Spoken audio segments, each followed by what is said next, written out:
What up, Misfitians? Carrie here, your watercolor misfit, and welcome to the Q&A video for this particular series. Now, in the future, if you want me to answer a question of yours, please make sure to leave a question underneath the videos that are for that current series.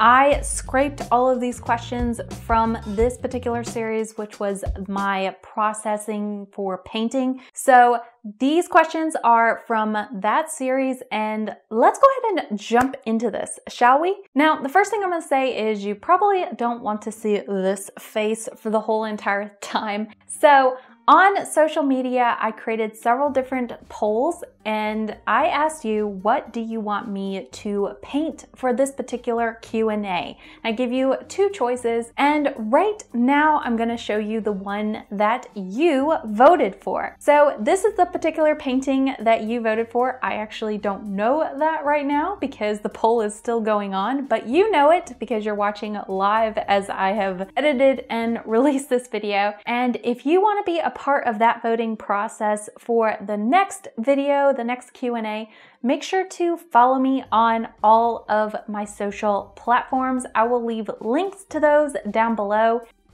All right, so let's go ahead and jump into this Q&A.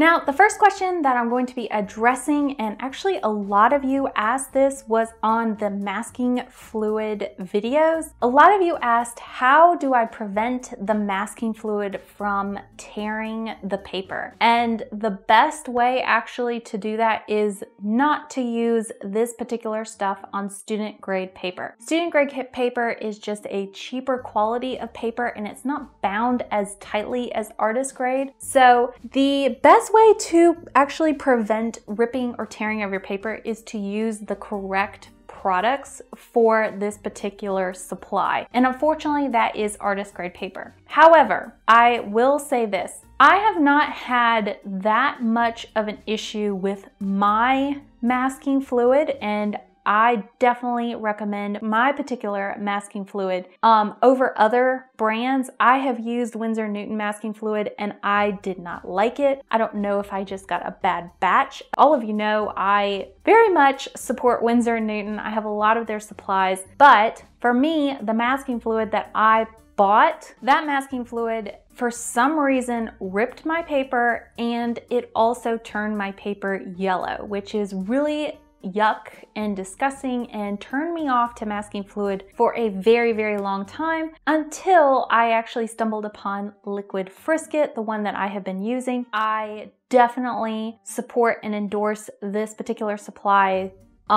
This is not a sponsored supply. I have just been using it and I really like this particular one. It goes on pretty clear, so it doesn't really affect how I view the painting as I'm painting it. But that being said, it can tear your paper. I have tried this on student grade paper and it does still rip the paper. But that being said, if I use small amounts, if I use large amounts like I did with the Mountain Fox painting, it definitely rips the paper. It just rips it all up. But if I use small amounts, I have found that it doesn't really affect my paper that much. So if you're only using it for small little dots or just little intricate details, and I would even say don't use a heat gun on it at all.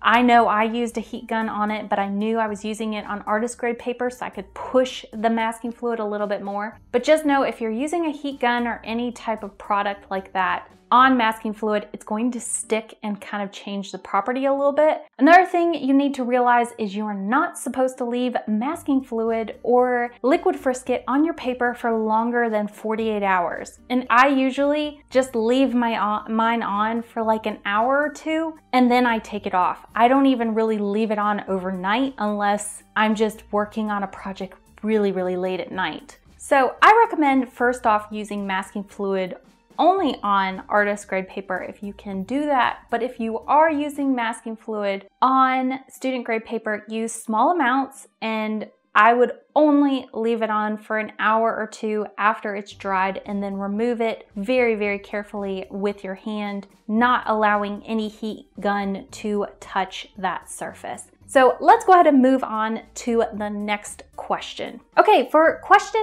number 2, that particular question was, how do I determine my paint to water ratios for watercolor? I'm gonna try and kind of nutshell this particular answer, because I will say this, if you, and this is a plug to my course, so sorry y'all, but if you want a really in-depth answer to this particular question, I do have this in my Beginner's Fox course. For pretty much 30 to 40 minutes, I talk specifically about this particular question, because to me, when I was first learning watercolor, this was the most frustrating element of watercolor that I had to deal with.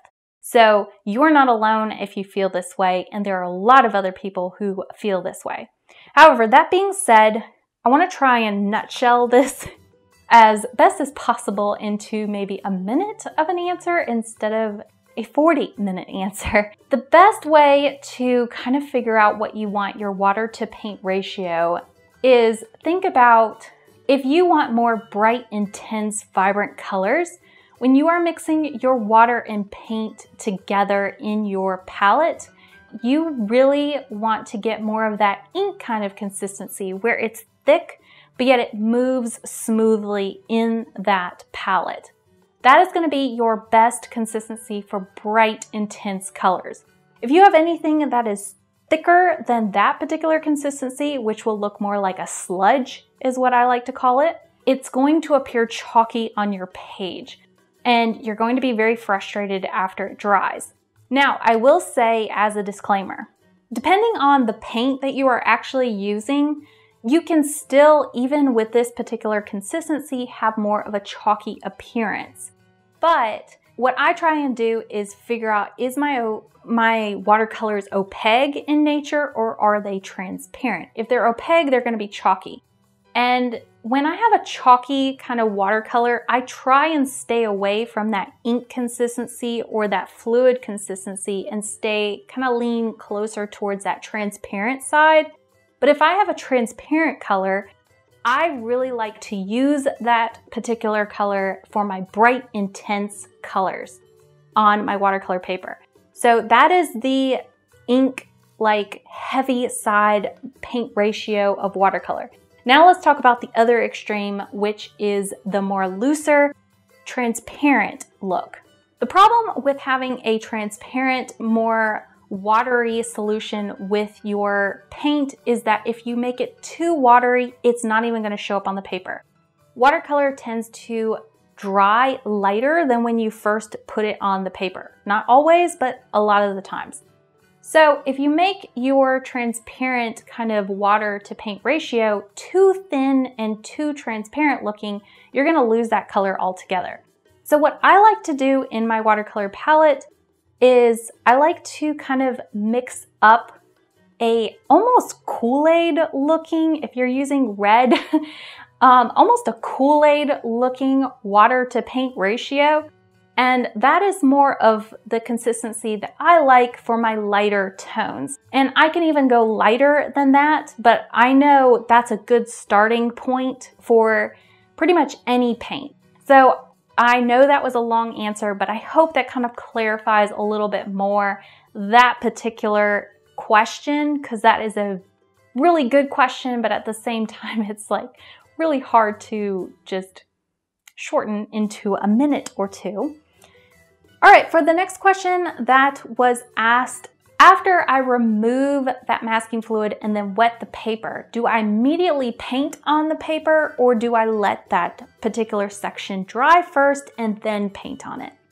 And this was a really good question, but the answer to this is it depends. If I am going for more of a loose, watery, wet and wet technique, I will immediately paint on that particular section because it doesn't really matter that it's already wet. However, if I want more block colors or flat washes, those smooth colors, I will wait until that particular piece of paper dries completely before I even paint on it again. So I hope that's a really quick sum up to that particular question. Anyway, I hope you enjoyed this. I'm not going to do a cipher for this particular video just because I didn't have time, unfortunately, this week. I am going to be posting a time-lapse painting next week, and then after that, I'm going to take a little bit of time off to kind of recalculate what the next series will be. So if you want to keep up with me and kind of know what's going on, make sure to follow me on my social media, especially on Facebook and on Instagram. I'm going to be posting on those the most. I will say if I have time, right now I'm working on a couple of projects that are taking actually a lot of my time. If I have time, I'm going to vlog. If not, it's just kind of what happens. But I will say if you really want to follow me, make sure to follow on Facebook and on Instagram. Those are the two main sources off of YouTube that I actually really do post to a lot. Another thing that I want to say before I go is please make sure if you are interested in beginners watercolor courses, I do have a course available. It's the Beginner's Fox course, and I am really proud of it, y'all.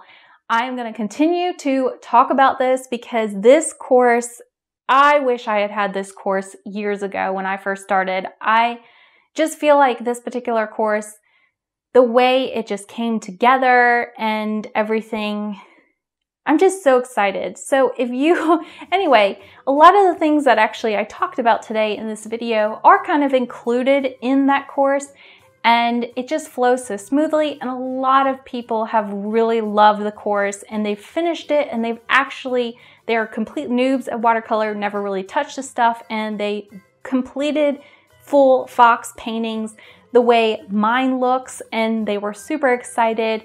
So I just want to say, if you are struggling in watercolor, please make sure to check that course out. And I put a lot of time and effort and tears into that thing. So I am super excited that is finally done. And eventually I will start working on the next course. So that one is coming soon. But for right now, you can enjoy that particular course until I get the second one done. Anyway, I love y'all, and I will see you in the next video. Lots of love, y'all. Bye.